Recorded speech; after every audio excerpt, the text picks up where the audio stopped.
Você está escutando o Escovando Bits, o podcast da Codecom. O episódio de hoje é focado na resiliência de aplicações baseadas em microserviços. Eu sou o Gabriel Nunes, organizador da Codecom e apresentador do Escovando Bits. Eu sou o Alexandre, CEO da Alp Soluções e programador. E eu sou o Wesley, da Full Cycle, que gosta de programar só um pouquinho. Boa. E antes de mergulharmos de cabeça nesse universo técnico, a gente vai aquecer as turbinas com um jogo especial. Esse é um jogo inspirado / copiado do JujubaCast, mas vamos fazer ele só com temas de tecnologia. O nome do jogo é Carros São Como Lanchas. Esse jogo, eu estava explicando aqui já para o Wesley e para o Alexandre no começo, ele consiste em relacionar duas coisas que aparentemente não têm relação nenhuma e formar uma frase que tente fazer a relação ter sentido. Eu vou dar um exemplo que foi usado no episódio do JujubaCast, que era assim: beber Coca-Cola em taça de vinho é como assistir vídeo de gente caindo. E a resposta ganhadora foi: eu sei que é errado, mas gosto mesmo assim. Inclusive, essa resposta acho que foi o Azaghal que deu na época, ele estava participando lá, e ele foi o vencedor desse episódio. Show. E eu vou escolher aqui a melhor resposta, e quem fizer mais pontos ganha a competição no final. Beleza? Vou lançar aqui o primeiro. Então, o primeiro desafio é: mensagens no Slack são como acordar cedo no domingo. Pode ir, Alexandre, tu primeiro, que sabe como o jogo funciona. Cara, não uso o Slack e não abro o celular no domingo. Então, ambos para mim são inúteis. Na maioria das vezes é inútil, porque no final do dia você vai estar cansado da mesma forma. Já perdi um ponto já. Eu tinha colocado aqui o gabarito, era assim: mensagens do Slack são como acordar cedo no domingo. Provavelmente você não estava esperando por isso. Boa, muito boa. Boa. Então aí, um ponto para o Wesley. A próxima é, de novo, Alexandre, vamos lá. Microserviços são como coentro. Caracas, velho. Todas eu fiz um gabarito. O cheiro parece bom, mas é muito difícil fazer combinar. Boa. Vai lá, Wesley. Quando você coloca demais, fica ruim pra caramba, mas quando você não tem, às vezes é uma baita vantagem. Olha só. Pô, Alexandre. Ficou muito bom, né? Ele falou ainda que ele não era criativo aqui antes da gente começar a gravar. Pois é. Eu tava escondendo o jogo. Eu acho que é trauma, entendeu? É muito trauma nessa vida, entendeu? Boa. Mais um ponto aí pro Wesley. Eu tinha colocado assim: microserviços são como coentro. Tem gente que ama e tem gente que odeia. A próxima é: JavaScript é como o Darth Vader. Vai lá, Alexandre. Cara, ambos nasceram para uma determinada coisa, mas foram forjados pelo ódio. Vamos lá. Sei lá, deixa eu tentar ser polêmico. Apesar de todo mundo falar deles o tempo inteiro, no final das contas eles sempre perdem, porque no final do dia é ruim pra caramba. Cara, mas Darth Vader não é tão ruim, aí, não. tá? Darth Vader não é tão ruim quanto o JavaScript, cara. Sacanagem, hein, galera? Eu amo JavaScript, tá, pessoal? Mas só foi uma sacaneadinha, que nem a gente faz com o Java, tá? Boa, eu acho que esse eu gostei mais do Alexandre. Eu também faz gostei. sentido. Vai levar um ponto. Então. Primeira vez. Para não ser zerado, né? O meu gabarito tava assim: JavaScript é como Darth Vader. Eles podem aparecer nos dois lados da força. Boa. Muito bom, hein? Isso aí eu gostei. Foi elaborado. Batata frita é como PHP. Cara, quando tá recém-lançado ou quentinho é uma delícia, mas passando um tempo é horrível. PHP só era bom na versão 5, velho. Depois dali pra frente, o pessoal ladeira abaixo. Eu acho que eu já sei uma.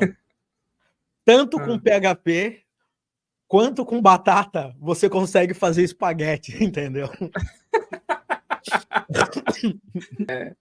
Eu tinha colocado no gabarito assim: batata frita como PHP. A gente sabe que não faz bem, mas alimenta. É isso aí. Então, Boa, boa também. bom, mas esse. Então eu vou fazer o seguinte: eu vou empatar esse, vou dar mais um ponto para o Pode Alexandre. empatar. Então, Vai ficar 2-2 e a gente desempata na última pergunta que vale 1 milhão de pontos. Programar no Light Mode é como comer marmita. Programar no Light Mode é como comer marmita. que nem Caraca, não existe nenhuma relação entre elas, velho. Uma coisa é horrível e outra coisa é boa, velho. Ah, já sei, cara. Eu acho que eu já Ambas são ruins com alface. Ambas são ruins com alface. eu acho que eu já sei. Vai lá, Wes. Basta passar 1, 2 ou 3 dias fazendo isso que você já enjoa. Ah, Ah, boa. Cara, acho que eu perdi, velho. A do Wesley ficou parecida com a minha. Eu tinha colocado assim: ó, programar no Light Mode é como comer marmita. No começo é bom, mas depois enjoa. Aí. isso aí. Então o Wesley ganhou 1 milhão de pontos. Então, com 1 milhão e. Comecei com moral aqui hoje. Já comecei 1 com milhão e moral, já 2. tô me achando. 1 milhão e 2 pontos. Ficou à frente do Alexandre com apenas 2 pontos. Boa. Tá. Vamos lá. Show de bola. Então, para entender um pouco quem é o Wesley, explica pra gente com que você trabalha hoje, como que você chegou aí, como que foi a sua carreira, para quem ainda não te conhece, né, e tá ouvindo esse episódio. Show, beleza. Meu nome é Wesley e apesar dessa carinha linda de 20 anos, eu já vou fazer 40 esse ano, tá? Eu comecei a programar lá perto de 99, 2000. Comecei a brincar com Pascal, programava bastante usando Delphi. Depois, quando começou a história de internet, eu fui para 2 lados ao mesmo tempo. Eu fui para o lado do PHP 3 e fui para o lado do ASP3, o ASP clássico, né? E depois, no meio de toda essa história, eu acabei por muitos anos trabalhando com PHP. PHP naquela época não tinha nem orientação a objetos, mas fazia muita coisa bacana, né? Eu tive, naquela época, empresa de hospedagem, cara, de site. Eu ganhei muita grana com hospedagem, vendi a empresa, mas para conseguir administrar os servidores, era FreeBSD ainda, eu criei, eu lembro, naquela época, toda uma área administrativa, tudo por comando com CLI, utilizando o Perl, cara. E daí conseguia gerenciar servidor e etc., liberar para a galera, configurar DNS. Então, assim, as minhas primeiras experiências com mexer em servers, web, etc., foram com Perl, mas ao mesmo tempo para criar sistemas e tudo mais, eu comecei no mundo PHP, fiz site para caramba, fiz site para padaria, para depósito de construção, tomei cano, então foi mais ou menos por aí. Mas eu tive uma bela de uma oportunidade lá para 2002, que tinha 3 caras mega importantes, caras que trabalhavam em grandes empresas mesmo, CEOs, etc. Os caras estavam querendo montar uma startup e os caras me pegaram para criar, entendeu? E daí, no meio dessa história, eu acabei mergulhando, assim, em muitos e muitos projetos, assim, desde projetos extremamente complexos, projetos simples, mas de tudo quanto é tipo, né? Projetos que usavam, naquela época, computação visual com OpenCV, que a gente fala bastante agora, mas naquela época a gente já trabalhava com isso usando C++. Cara, trabalhei desenvolvendo sistemas de BI na época que estavam iniciando os sistemas de BI, trabalhei com .NET, com C#. Cara, e a vida foi meio que evoluindo até que eu resolvi casar em 2008. E depois que eu voltei da lua de mel, eu não consegui mais ir trabalhar. Basicamente foi isso que aconteceu. Eu acho que eu surtei, cara, tive um maior problema, assim, de pânico logo naquela época.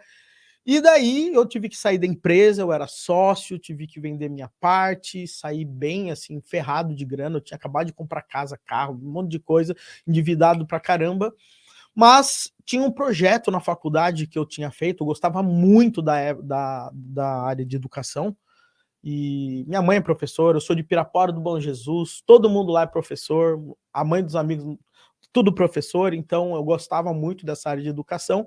Em 2008 eu acabei criando a School of Net, que foi uma escola ainda existe, né, de cursos online, é meio parecido com uma Alura da vida, e, cara, começou em 2008, criando vídeo, fazendo assinatura, Mas o que me ajudou muito a fazer com que a empresa fosse escalando, até a gente conseguir criar a Full Cycle hoje em dia, foi muito o background que eu tive com esses executivos, porque eu não aprendi só a parte técnica, eu aprendi muito na área de negócio, desenvolvimento de modelo de negócio, muito na área de marketing, de vendas, entendeu? Na minha opinião, eu acredito que eu sou um cara que muitas vezes acho que eu entendo mais de marketing e vendas do que de programação, honestamente falando, tá? São duas áreas que eu navego bem e que eu gosto muito, são bem diferentes, mas, cara, eu adoro fazer o que eu faço hoje em dia. E chegou por volta de 2019, eu estava muito atrás da área de gestão de empresa mesmo, eu resolvi voltar firme para a área técnica e pegar bastante conhecimento que eu tive, usei lá atrás, muita coisa é fundamento, e hoje em dia a gente vê uma baita falta de fundamento da galera, a galera sabe programar e um tempo atrás eu entrevistei uma pessoa e a pessoa fez um super negócio complexo com Vue.js e a entrevista foi para um lado tão estranho, cara, que eu perguntei mais que linguagem que você está programando? A pessoa falou, Vue, estou programando em Vue.js. Saca? A pessoa não sabia que ela estava programando em JavaScript. Tipo assim, o nível de falta de fundamento é tão grande que as pessoas conseguem desenvolver aplicações, mas não têm a mínima ideia do que acontece. E eu acho que é muito louco que parece que quanto mais coisa básica você ensina, mais você ajuda as pessoas, porque as coisas mais avançadas, hoje em dia, as pessoas entendem como coisas básicas, né? Tipo, o que é mais difícil você entender? Como é que funciona o protocolo HTTP ou Garbage Collector, por exemplo? O Garbage Collector, mas o que é mais básico? O Garbage Collector está mais abaixo da parte da fundação, por exemplo, entendeu? Então, é muito louco. A gente foi criando, conforme o tempo foi passando, tantas camadas de abstração que quem chega consegue ter uma produtividade muito grande. Porém, quando a gente começa a focar em aplicações de grande porte, de grande escala e etc., o jogo é muito diferente, né? Parece que as pessoas são programadoras, mas quem trabalha com grandes aplicações e quem trabalha com pequenas aplicações, quando uma pessoa fala com a outra, elas não conseguem nem conversar, porque o mundo é tão diferente, todo mundo sabe o que é um if, o que é um else, o que é um for, mas essas pessoas não conseguem nem se conversar, porque são universos muito diferentes. Então, a minha ideia, de muito tempo para trás, foi tentar ajudar as pessoas, tá, a saírem de um ponto A e chegarem num ponto B, para trazer um pouco mais desses conhecimentos que dá para perceber que, mesmo em YouTube, em blogs, etc., a gente não vê de uma forma tão estruturada, né? Então, com a Full Cycle, a gente fez isso, e hoje a gente ajuda desenvolvedores aí, a gente foca muito em jogar o cara do ponto A para o ponto B, do B para o C, então a gente tenta nem se enquadrar numa empresa de cursos, a gente tenta muito mais entender que nós somos uma empresa de ajudar as pessoas a navegarem na carreira de tecnologia. Se tem que fazer um curso para isso, beleza, se tem que fazer uma mentoria, se tem que fazer um encontro presencial, não interessa. Mas eu acho que o ponto principal é a transformação final que você traz para a pessoa. E a nossa ideia é conseguir fazer a pessoa navegar do ponto A para o B para o C, né? E com muito fundamento, né? Sem fundamento você não consegue chegar longe. Ótimo. Que legal. Cara, então, hoje o objetivo que a gente tem aqui é conversar um pouco sobre resiliência em microserviços, né? E aí, que nem você mesmo estava falando, né? Entre microserviços e uma aplicação básica, a gente tem uma série de camadas aí no meio do caminho. Então, sei que pode parecer óbvio para quem já está trabalhando com microserviços e etc., mas, cara, qual que seria o ponto ideal para a gente deixar de pensar naquele monolito, que eu adoro tá? Para a gente começar a pensar em microserviços, assim, onde que seria o ponto de partida para a gente começar a utilizar microserviços? Cara, eu acho que o ponto de partida para a gente começar a pensar em microserviços é entender a consequência, o efeito colateral de forma ampla que um microserviço, né, que essa arquitetura implica e impacta na empresa.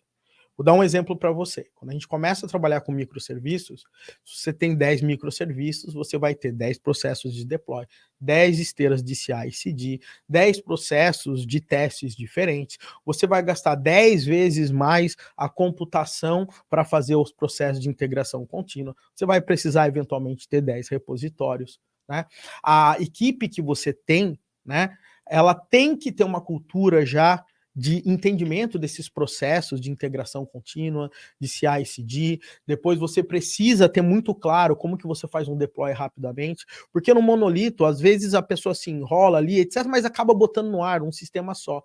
Agora, quando você trabalha com microserviços, isso afeta o fluxo de trabalho da empresa. Não estou nem falando da parte técnica do microserviço. O microserviço, de forma geral, ele implica a ter outros sistemas no meio para que esses caras se comuniquem. Ele significa que você vai ter mais custos com infraestrutura, você vai precisar de ter muitos mais servidores de banco de dados, você eventualmente tem que ter uma regra muito forte de governança para não virar uma bagunça, né? Então, assim, eu acho que o principal ponto que todo mundo tem que entender é: será que a minha empresa está preparada para esse tipo de movimento? Será que o time que eu tenho tem condição de lidar com esse tipo de coisa? Entende? Eu acho que é muito antes de a gente programar. Eu quero ter muito economia com infraestrutura. Eu não tenho nenhum processo de CI/CD ali azeitado. Meu código ainda não tem nem uma boa cobertura de teste. Cara, a última coisa que você vai querer pensar na sua vida é em microserviço. Agora, se você tem, né, essa maturidade, a empresa está trabalhando para isso, eu acho que você pode iniciar um movimento. Você cria um sistema um pouco menor, coloca ele no ar, faz esse cara se comunicar, sei lá, com o seu monolito principal, vê como é que é, aprende, né, monitora, porque daí o processo de monitoramento é diferente, porque você tem que ter tracing distribuído e coisas desse tipo. Entende? Então, assim, eu acho que o ponto de partida para microserviços é entender o impacto que esse tipo de arquitetura tem na organização. Porque mesmo que ele tenha muitas vantagens em diversos aspectos, e tem, né? Hoje em dia é impossível você trabalhar com apenas um monolito em grandes empresas. O grande ponto é que na maioria das vezes o time não está pronto para isso. Ou às vezes não tem nem mão de obra suficiente, não tem nem quantidade de funcionários. Vai ter 2 desenvolvedores trabalhando com 10 microserviços. Não tem sentido nenhum. Então, eu acho que é muito mais uma questão de governança, entendimento, não cair para aquele hype, apesar que microserviço nem é mais hype, né? É uma coisa que é meio que normal hoje em dia, mas tem muita gente que gosta de falar e enche a boca para falar de microserviço. Então tem que tomar muito cuidado por isso, mas eu começaria mais ou menos por essa pegada. E beleza, agora a gente entendeu o que é microserviços e agora a gente quer entender também o que é outra palavra que está no título desse podcast e o que significa resiliência, né, no contexto de aplicações baseadas em microserviços. Pode explicar um pouco para a gente? Sim, claro. Bom, cara, quando a gente fala em resiliência, tá? Quando eu falo que você é resiliente, quando eu falo que eu sou resiliente, quando eu falo que uma árvore é resiliente, o que significa? Você é uma pessoa que continua de pé independente da circunstância. Você é uma pessoa que você não vai se dobrar às situações, não importa o quão pior que elas sejam. Quando a gente está falando isso no contexto do microserviço, isso significa o seguinte: não importa o que esteja acontecendo em todo o ecossistema, tá? O que importa é que eu, como criador de um determinado microserviço, eu tenho que prepará-lo para que ele consiga enfrentar as mais diversas adversidades que possam acontecer por fatores internos desse próprio microserviço, mas principalmente por fatores externos. Então, normalmente o que eu falo, quando a gente está falando de resiliência, o maior segredo de você ter microserviços resilientes é você projetar um microserviço que consegue se proteger do mundo externo, mas ao mesmo tempo que ele consiga ser flexível o suficiente para ele se autocurar quando algo acontece muito grande de errado. Então vamos imaginar que eu tenho um microserviço, tá tudo funcionando, de repente o meu amigo Alexandre, ele não acordou no dia bom, ele fez um loop infinito e ficou mandando um monte de requisição direto para mim, e isso aí vai começar a me topetar, cada vez vai me deixando mais lento,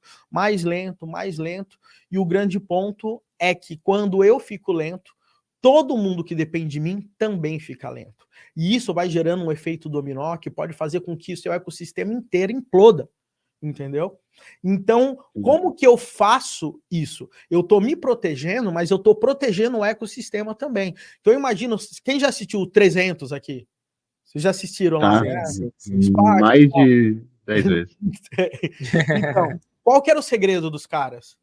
Todo mundo se protegia, e nessa própria proteção que esses caras tinham, eles se protegiam eles mesmos, eles botavam um escudo em cima do outro. Eu estava me protegendo, mas o cara de baixo estava se protegendo e me protegendo ao mesmo tempo.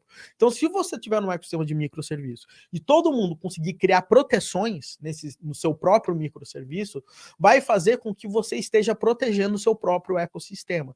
Então, estão mandando um monte de requests para mim.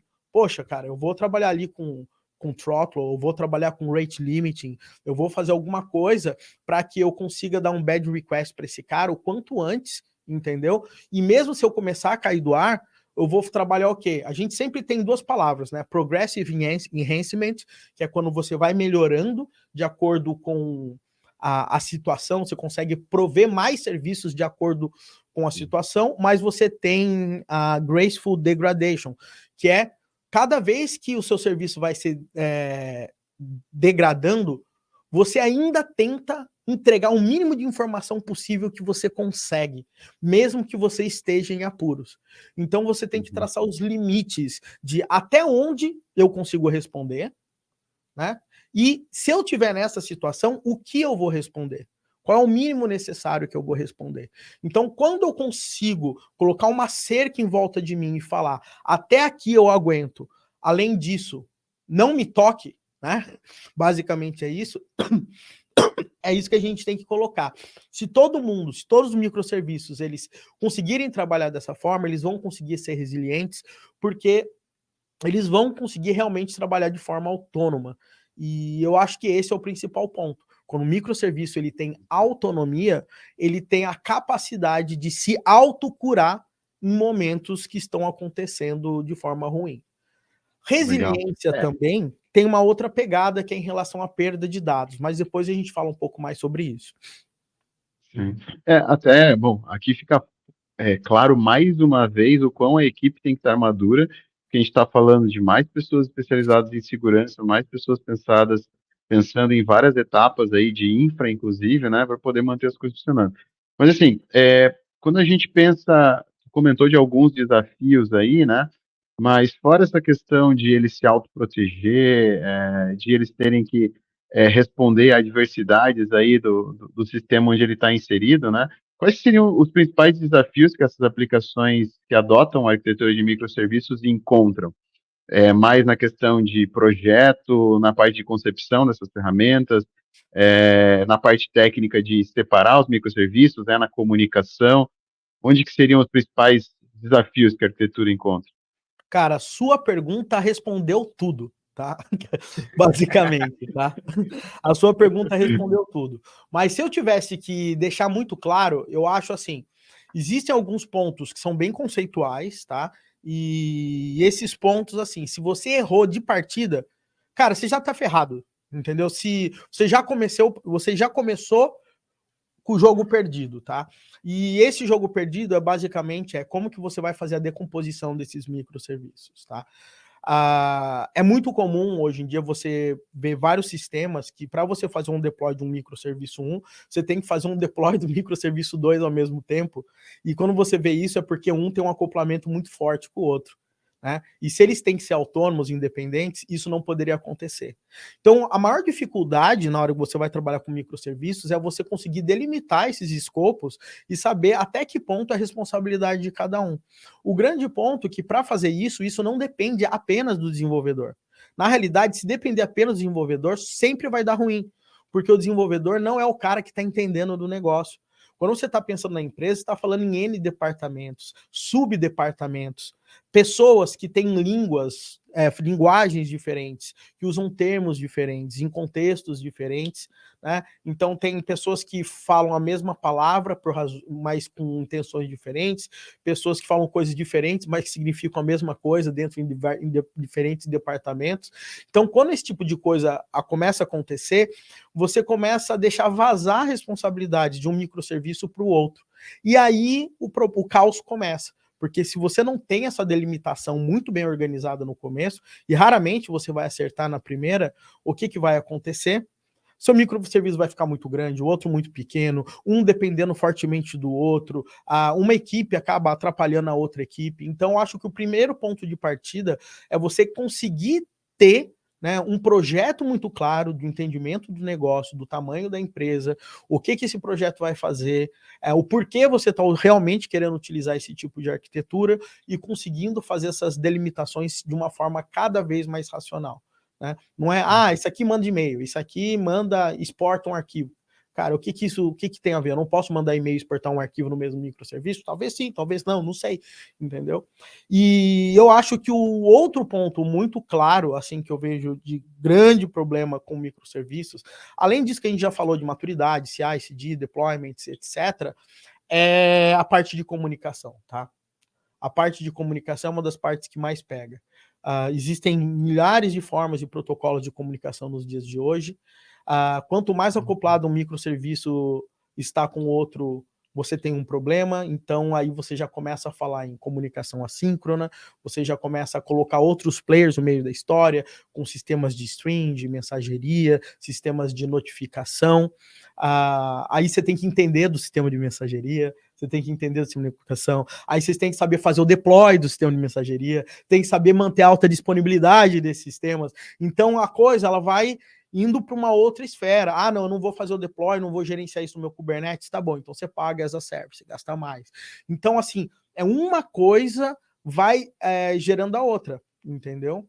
Mas eu acho que comunicação é uma dor de todo mundo. Poucos desenvolvedores entendem bem de trabalhar com comunicação síncrona e assíncrona, trabalhar com concorrência, a consistência de dados, a parte de consistência de dados é extremamente crítica, e quando você trabalha com microserviços, invariavelmente você vai trabalhar com consistência eventual.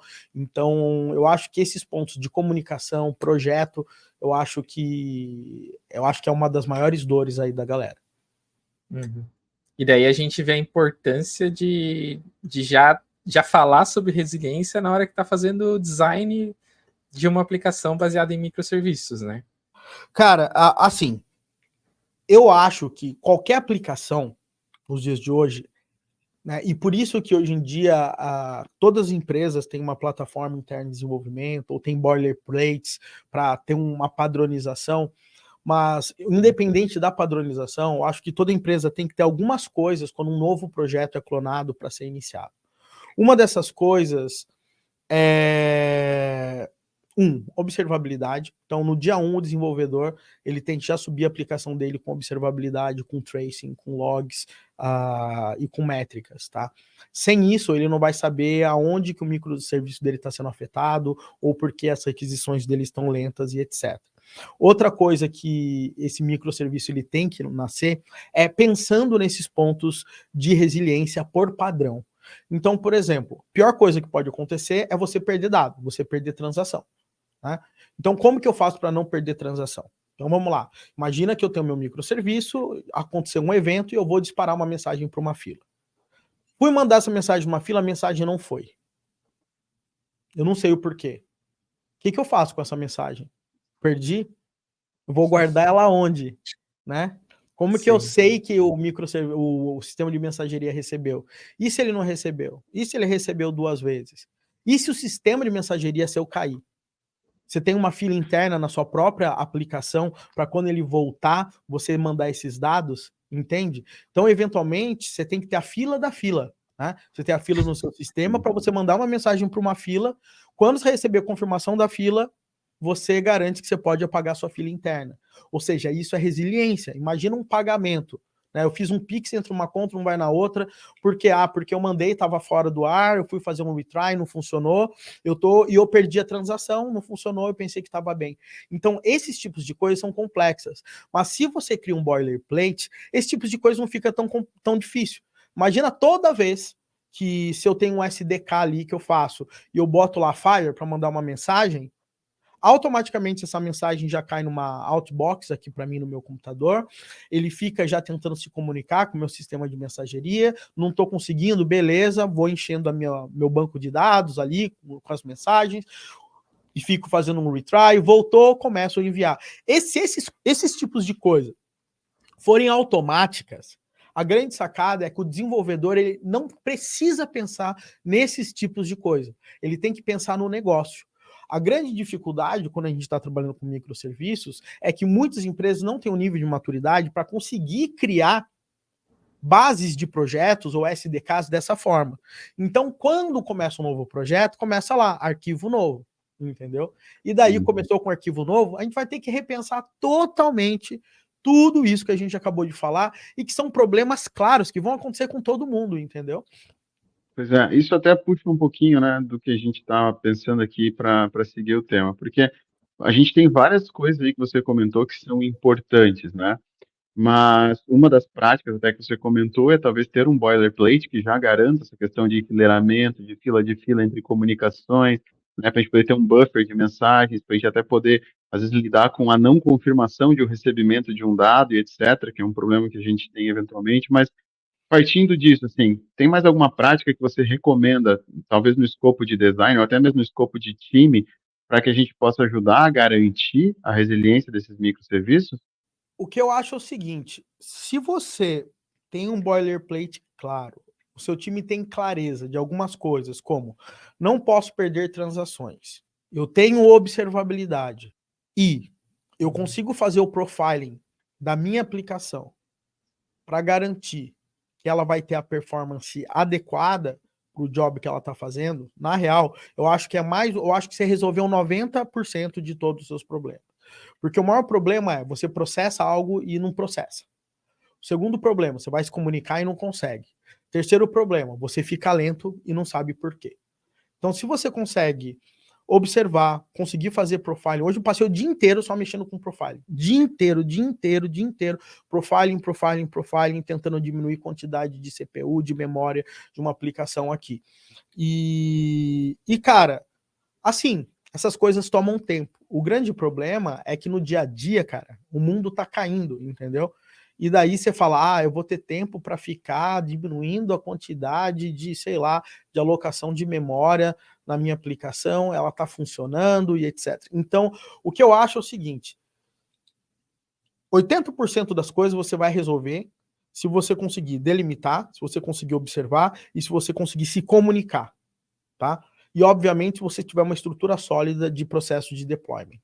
O resto, meu amigo, saca? É o dia a dia, porque não tem aquela história, cara. Cada caso é um caso, cada empresa usa uma arquitetura, e tem muitos patterns envolvidos, inclusive dos microserviços, né? Mas tem gente que tenta sair decorando esses patterns, mas eu acho que é aquela história, né? Você não tem que sair procurando pattern. Você tem que sentir uma dor e falar como eu resolvo essa dor, né? E daí, normalmente, essa dor outras pessoas sentiram, e daí já tem alguns patterns um pouco mais claros para isso. Sim. E assim, pensando em quem hoje já tem uma aplicação e nunca parou para pensar na resiliência dela, vai resolvendo ali, apagando o incêndio quando ele aparece, como que a pessoa pode avaliar a resiliência de uma aplicação? Bom, eu acho que o principal ponto é, no final do dia, na aplicação, você quer que ela funcione. Então, partindo do princípio que toda aplicação ela realiza uma transação, o que você tem que fazer de cara é conseguir testar e estressar ao máximo essa aplicação para ver se você perde transações.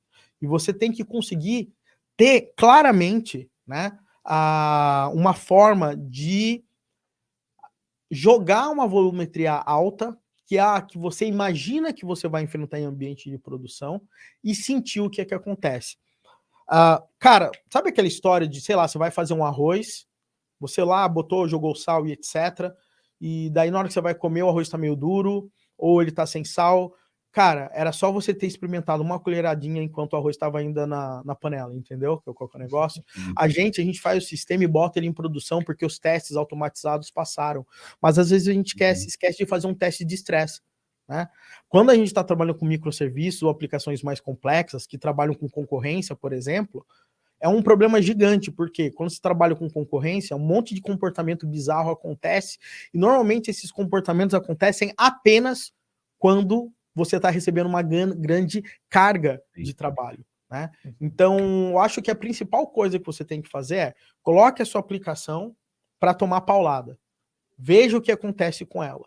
Meça o quanto que ela consegue resolver. Isso vai te ajudar a provisionar sua infraestrutura, vai conseguir ver os seus principais gargalos, você vai conseguir rodar um profile e tentar otimizar.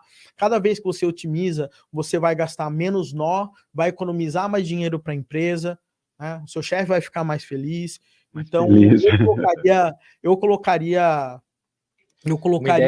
lenha na fogueira, na realidade. Eu acho que uma ideia que surgiu aqui podia fazer um hackathon interno dentro da empresa, derrube a nossa aplicação. E daí depois tenta resolver. Então, acho que até você comentou algumas coisas interessantes, mas se a gente vai fazer um checklist básico, tá? É claro que aqui a gente pode se aprofundar e a gente pode ir numa capilaridade de microserviços que ela quase fica infinita, né? Mas se a gente fosse fazer um checklist hoje básico, para a gente poder pensar assim, não, se eu seguir esses passos aqui, eu consigo garantir, ou pelo menos evoluir muito a parte de resiliência dos meus microserviços. O que você colocaria dentro de um checklist desses, assim? Bom, proteger e ser protegido. Colocaria também utilizar sempre que possível comunicação assíncrona. 3, ainda sobre comunicação assíncrona, entenda o máximo possível do seu message broker. Tenha certeza do processo de garantia de entrega de mensagens para o message broker. A parte de garantia de recebimento dessas mensagens. Isso aí, a gente já está falando basicamente de comunicação e um pouco de resiliência. Agora, além desses pontos, a gente tem que ter alguns fatores importantes aí, que é, para você conseguir garantir resiliência, você precisa, no final do dia, garantir que, de alguma forma, os seus dados eles têm que estar consistentes. Então, qual que é a melhor forma de você fazer isso? É o seguinte, né? Botar um checklist de verificar consistência de dados, né? E normalmente qual é o tempo médio que você vai ter para que os dados fiquem 100% consistentes por conta de consistência eventual também. Um outro checklist que eu colocaria aqui também é que, invariavelmente, você vai ter que gerar relatórios e informações. Essas informações, elas estarão em bancos de dados diferentes. Nós temos uma mania muito grande, eu acho que pela cultura que a gente teve de trabalhar com bancos de dados relacionais, eu a vida inteira trabalhei com bancos de dados relacionais, a gente tem uma mania muito grande de economizar dado. A gente quer utilizar o menos espaço possível. Mas hoje em dia o nosso problema não é o dado, é processamento. Então o dado é barato. Então, assim, não tenha medo de duplicar informações entre os microserviços. Não tem problema de o nome do usuário tá no meu banco de dados e tá no seu banco de dados também. Quanto menos você se preocupar com duplicidade das informações, você vai ter mais paz de espírito, você vai conseguir dormir à noite, entendeu? E quando realmente os seus microserviços precisam ser compostos para gerar um dado final, né, você começa a trabalhar, por exemplo, com soluções orientadas a eventos, que você vai gerando views materializadas e que vai ficando mais fácil você ter acesso às informações. Então não tenha medo de duplicar. Garanta que você está entregando e que você está recebendo as mensagens. Garanta que você não vai cair quando você estiver sob estresse. Crie políticas e regras de self-healing. Se você ficar lento, bota um circuit breaker, por exemplo. Aí você tem tempo de se recuperar e daí você volta a responder essas requisições, tá? Então acho que esses pontos são importantes. Outra coisa, checklist. MTLS, comunicação interna dos microserviços, elas têm que estar inteiramente protegidas, tá? Então, comunicação via MTLS, Mutual TLS, isso já vai garantir bastante um pouco mais de segurança dentro da rede. A gente vê pouca gente falando de segurança nos dias de hoje, então eu acho que são coisas que, se você já nascer pensando nisso, você já tá bem. E uma dica que eu dou para todo mundo aqui, desculpa cortar, eu falo pra caramba, né, galera? É foda, eu sei. Não, segue o baile, tá aqui para escutar.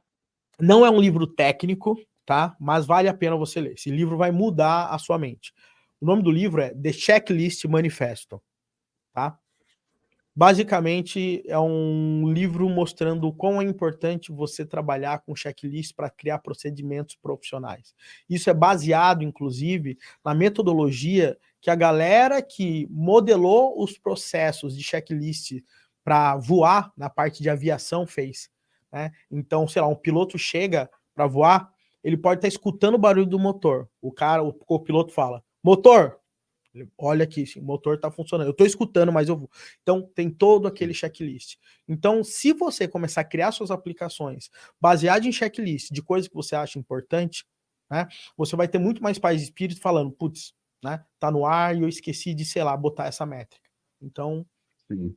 Uma coisa que eu passei aqui na empresa e também ouvindo de outros colegas é aquela questão, né, de quando eu transformo, quando eu pego uma aplicação, eu começo a quebrar ela em microserviços e eu não paro mais, né? E eu acabo entrando naquele vício de eu sempre criar um microserviço novo, né? Então, pensando num cenário simples aqui, né, sei lá, de uma plataforma onde eu vou ter, sei lá, um cadastro de uma pessoa básica, fazer uma compra de um determinado produto que se comunica com um estoque de alguma forma e uma emissão de nota fiscal, né, um processo de compra básico aqui, né, eu consigo aqui colocar microserviços desde transformar essa aplicação num monolito até eu ter um microserviço exclusivo de preenchimento de CEP lá só para o formulário de cadastro, né? O quanto eu reduzir essa minha quantidade de microserviços ou eu ampliar essa quantidade de microserviços, ela, claro que traz a complexidade, mas eu estou fugindo da parte de complexidade, mas o quanto isso pode afetar na resiliência da minha aplicação. Claro, porque eu sei que embaixo disso eu tenho meus microserviços rodando, eu tenho um sistema operacional, eu tenho meu esquema de containers, ou eu posso rodar ele em servidores próprios, né?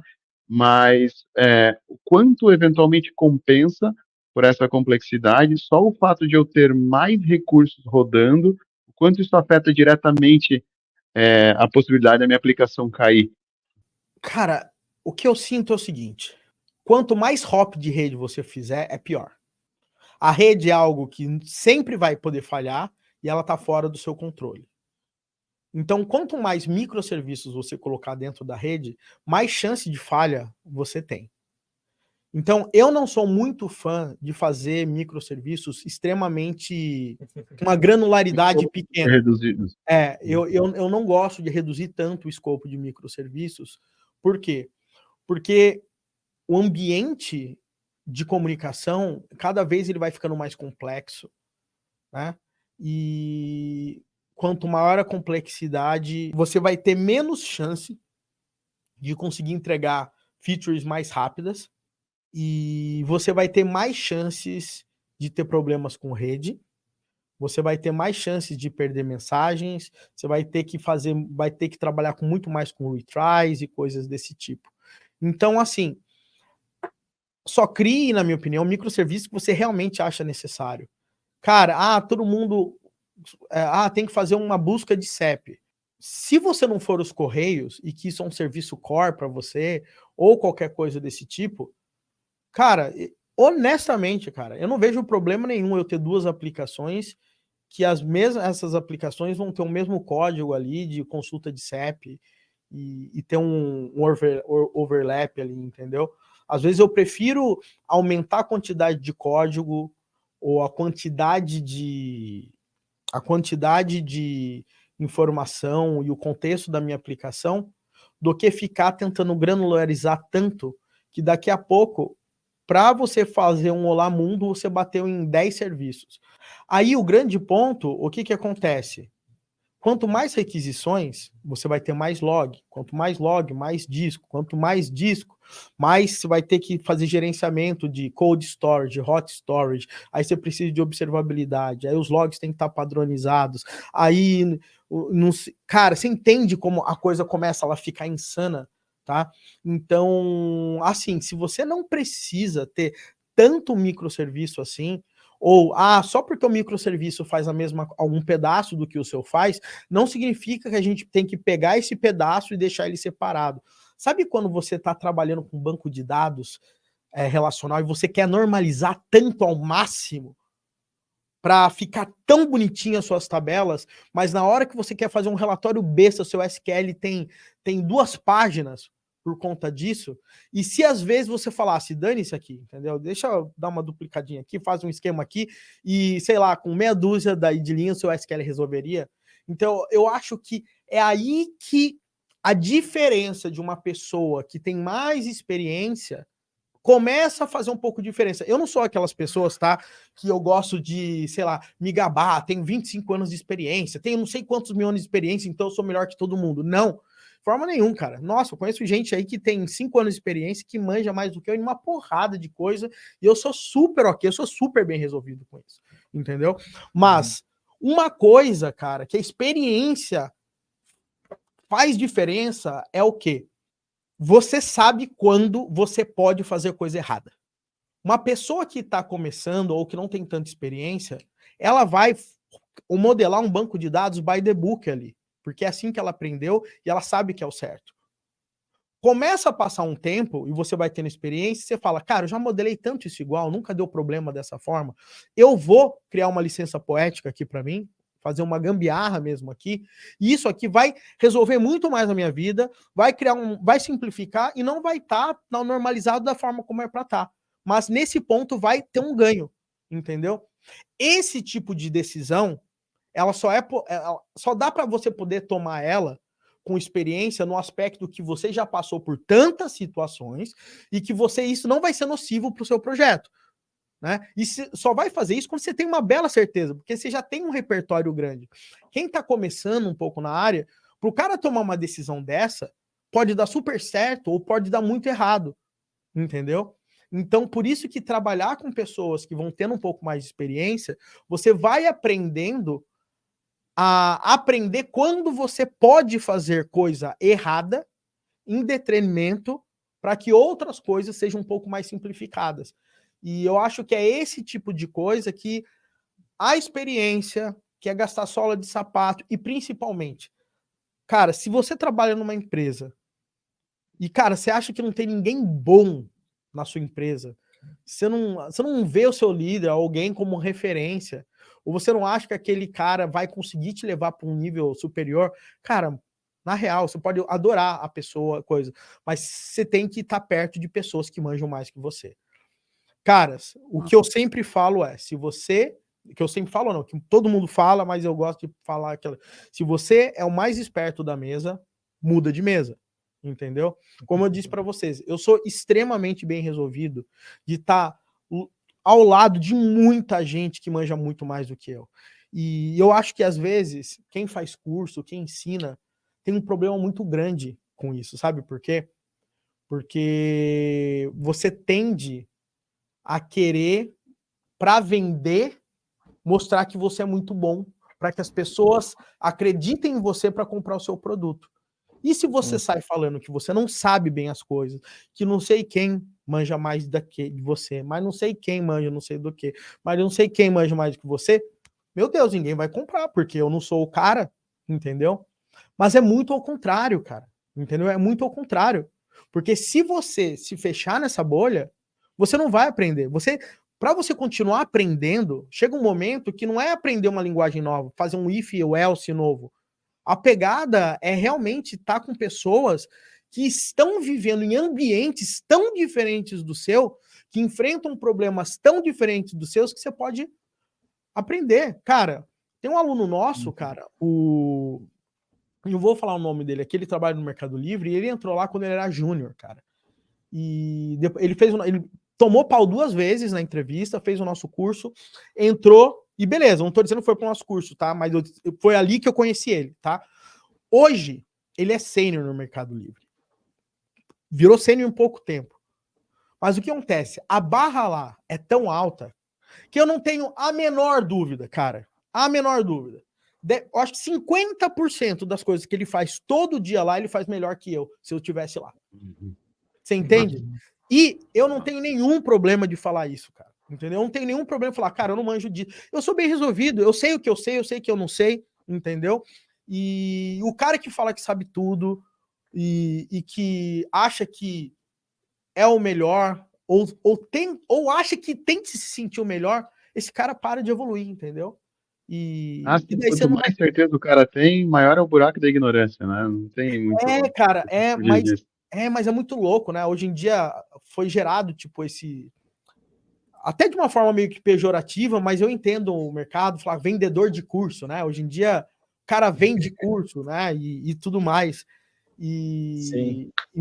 E realmente, cara, tem muita gente que entra no mercado desse e, cara, realmente a pessoa não tem experiência, entendeu?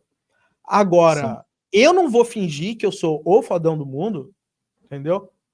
Para alguém comprar algo meu, entendeu? Então a dica que eu dou para todo desenvolvedor, cara, se você tá do lado de alguém que não vai fazer você crescer, muda essa pessoa, sai desse ambiente, entendeu? E não sinta dó de deixar essa pessoa para trás.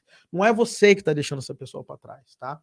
É você que tá querendo algo novo, entendeu? Você não pode terceirizar a sua carreira para sua empresa, entendeu? Se você não tá crescendo na sua empresa, muda de empresa. A Não empresa vou deixar meus devs ouvir esse podcast, cara, porque senão amanhã vai todo mundo pedir demissão aqui.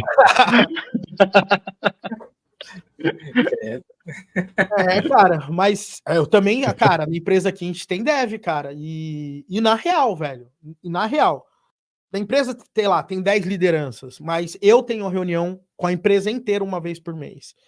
E, cara, eu faço questão de falar na reunião claramente, cara, se alguma coisa que a gente tá fazendo aqui, você acha que você não tá evoluindo, se você acha que a cultura da empresa não tá legal, ou você acha que esse posicionamento, esses tipos de coisas que eu tô falando com você não tá legal, cara, pede demissão. Vem conversar com a gente. Cara, no hard feelings. Você tem que pensar em você, entendeu? A empresa não é uma família, entendeu? A empresa é uma equipe de pessoas que tem que se dar bem, né? Que você tem cordialidade, que acabam virando amigos, mas, cara, o que vem primeiro é minha família, a minha vida, cara, entendeu? Então eu falo, todo mês eu dou chance das pessoas pedirem demissão na empresa, entendeu? Não é que eu dou a chance, eu incentivo as pessoas a pedirem demissão. Porque as que pedirem é que realmente, provavelmente não ia gerar aquele senso de comprometimento que a gente está imaginando. E ela também, né? Normalmente, como algo não tá bom para os dois lados, entendeu?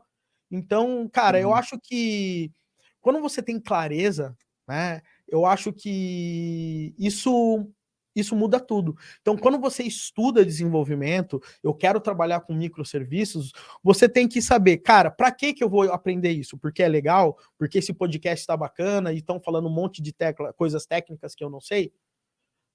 Não, cara. Dependendo de onde você quer chegar, isso não serve nada para você. Agora, dependendo, sim, se você quiser, sei lá, trabalhar lá no Mercado Livre, no Microsoft, na hora, quando interessa onde, você vai ter que manjar. A gente pode dizer que a galera que é destaque, ela está sempre superando desafios, ultrapassando obstáculos, ou seja, sendo resiliente.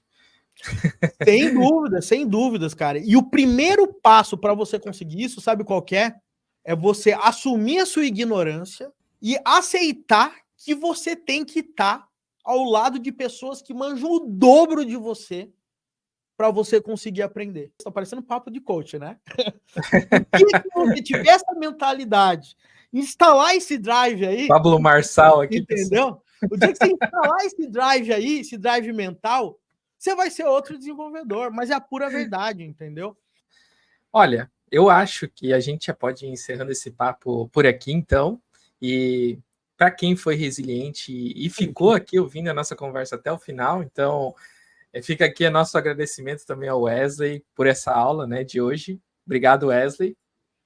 Valeu, cara.